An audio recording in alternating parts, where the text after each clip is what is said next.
Isaiah 49 verse 15. Can a woman forget her nursing child and have no compassion on the son of her womb? Even these may forget, yet I will not forget you. Explanation: what it says and why it matters. This short, striking verse uses the strongest human example of natural care, a mother nursing her child, and then surpasses it. Isaiah asks a rhetorical question: could the most tender, instinctive human love ever vanish?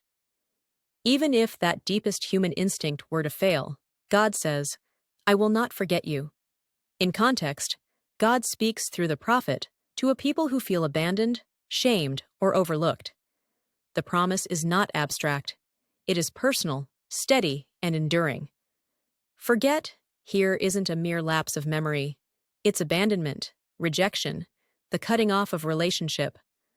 God pushes back against that fear with a definitive, covenantal, I will not forget. Why this matters today.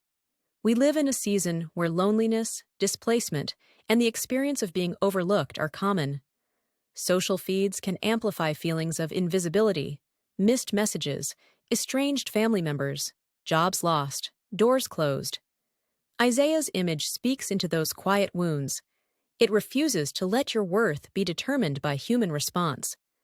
The verse reminds us that even when people fail us, when the natural compassion we expect from others is absent, there is a deeper compassion that holds.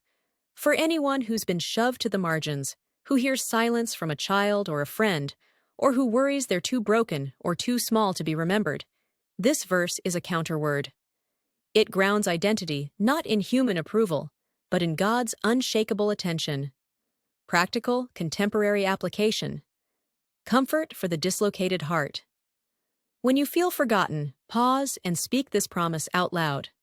Let words reframe your emotional reality.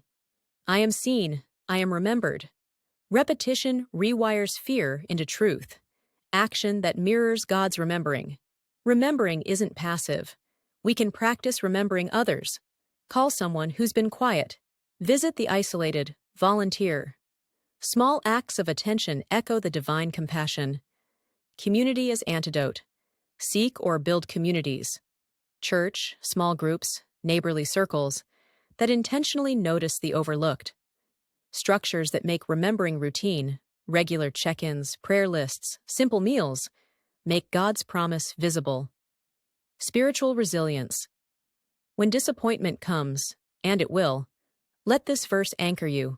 It doesn't erase pain, but it offers a steadier foundation than human consistency can provide. A gentle closing. Isaiah 49 verse 15 doesn't pretend people won't fail. It simply says, even if they do, you are not outside the scope of care. That's a promise you can tuck into your pocket and read whenever the silence feels too loud. You are remembered, truly, personally, and that remembering can strengthen you to keep loving, serving, and living.